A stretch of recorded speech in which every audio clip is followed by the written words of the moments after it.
Irri berri, liburu hortxe haukazu zure aldamenean gainera. Bai. Jazarpenari aurre egiteko edo jazarpenaren gaia, bulina, erdigunean jartzen duen proiektu bat, ezta?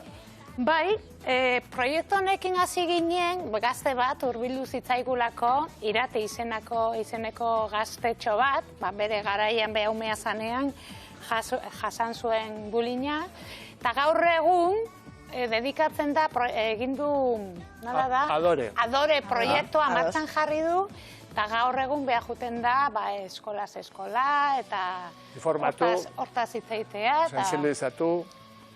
Jarri zan gurekin harremanetan, eskatzeko, kanta bat egiten genuen. Baietze zan genion, egin genuen kanta bat, eta zan genion, kanta bat ez. Ingo dugu ere ipuin bat. Eta proiektu batean bihurtu zen, ez? Atzekaldean jarri dugu QR bat, eta horre aurkitu dezakegu ere bai gida bat.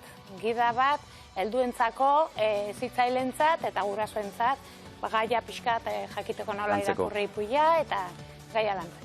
Eta Aiora Orrazpian ikusi dugu, ez da, Aiora Nerea Loiolaren izena, Irrimarra Xabi Zabala ere zuekin aritu da, ez da? Bai, beti bezala, elkarlanean proiektua, eta hori, Xabi Zabalak abestia sortzeaz gain, abesti hori ikastetxetan, ikastolatan, txirulaz jotzeko prestatu du, egokitu du, partiturak eta guzti. Eta hori, berak esaten zuen, bere abesti horretan itxaropenari egin nahi diola pixka bat gorazarre edo ez, eta ez bakarrik itxaropenari, baizik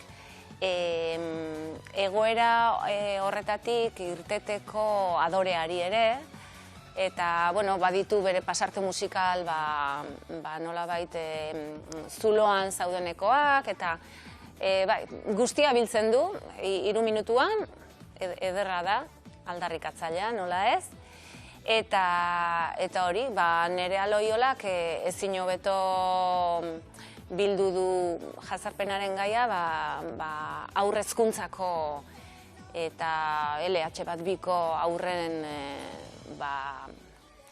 inguru horretarako, ez?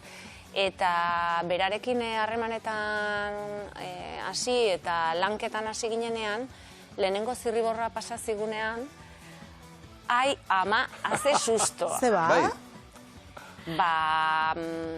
jazarpenaren gaiarekin hasi ginenean, nik sekula ez nuen pentsatuko, pirritxen pupu jazartzaile izan zitekenik. Eta hala egokitu. Eta hasieran pixka bat kostazitzaigun, labankada bat izan zen.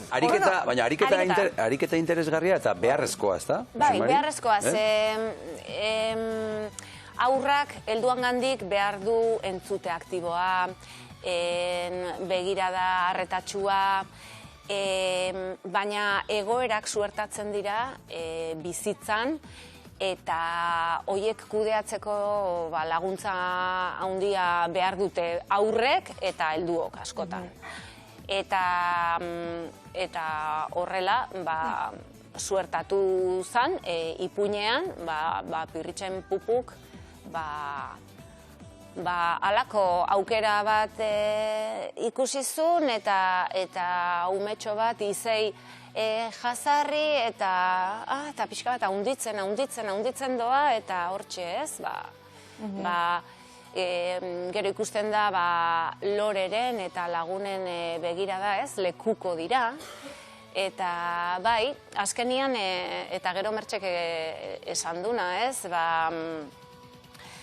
lanketa egiteko ere eta lanketa hori ikastolen elkarteko bizikidetza taldeakin elkarlanean egin dugu.